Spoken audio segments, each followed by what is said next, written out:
தேயிலைகளுக்கு நடுவில் தான் எங்கள் லயன் வீடுகள் இருக்கும். அதில் ஒரு வீடு தான் என்னோட வீடு. எப்போவுமே நிறைய நண்பர்களோடு தான் இருப்பேன். தனிமையை பற்றி நான் யோசித்ததே கிடையாது.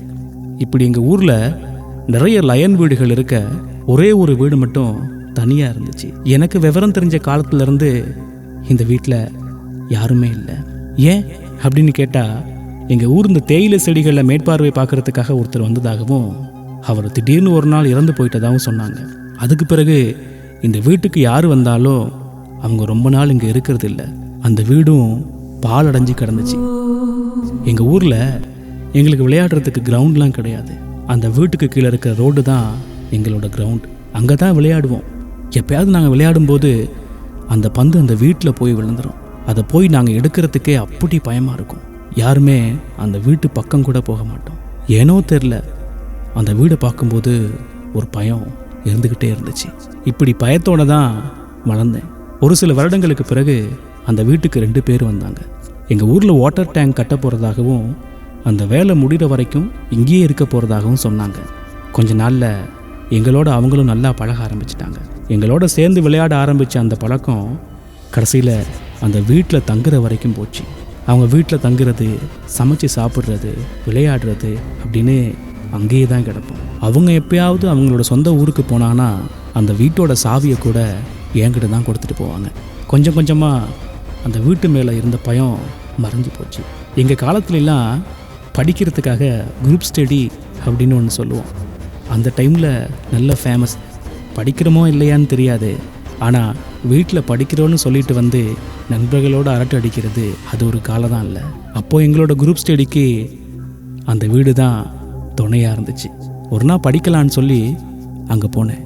என்னோடய நண்பர்கள் யாருமே இல்லை. என்னான்னு தெரில, தனியாக போகிறனால கொஞ்சமாக பயமாக இருந்துச்சு. சரி, எங்கள் வீட்டோட நாயை கூட்டிகிட்டு போகலான்னு அதையும் சங்கிலியில் கட்டிக்கிட்டு கூட்டிகிட்டு போனேன்.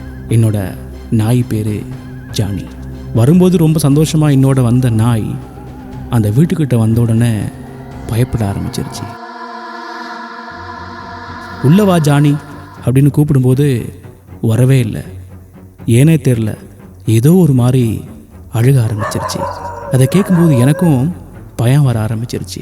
சரின்னு அந்த வீட்டோட கதவை திறந்து நாயை எடுத்துக்கிட்டே உள்ளே போயிட்டேன். அந்த வீட்டோட லைட் ஆன் பண்ணேன். ஒரு ரூமோட லைட் மட்டும் எரியுது, இன்னொரு ரூமோட லைட் எரியவே இல்லை. ரொம்ப இருட்டாக இருக்குது. வெளியிலையும் இருட்ட ஆரம்பிச்சிருந்துச்சு. சரின்னு என்னோட நாய் ஜானியை எடுத்துக்கிட்டு போய் அந்த ரூமில் இருந்த கட்டில் காலில் கட்டி வச்சேன். நானும் கொஞ்சம் நேரம் அந்த கட்டலில் படுத்துட்டேன்.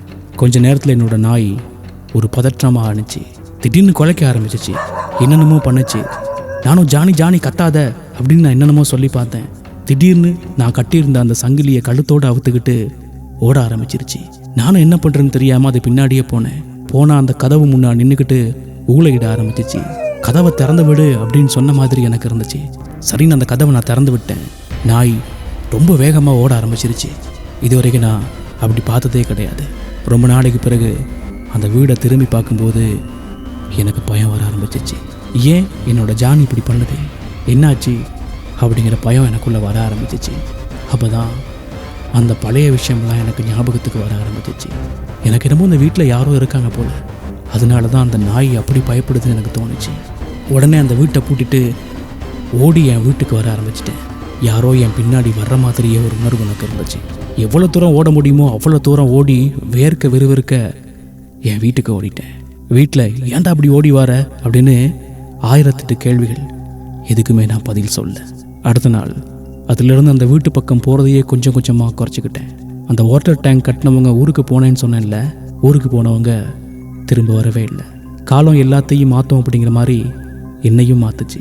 பிறக்க ஒரு ஊர் பிழைக்க ஒரு ஊருன்னு சொல்லுவாங்கள்ல, நானும் ஊரை விட்டு வேறு இடத்துக்கு வந்துட்டேன். எப்பயாவது ஊருக்கு போகும்போது அந்த வீடை பார்ப்பேன்.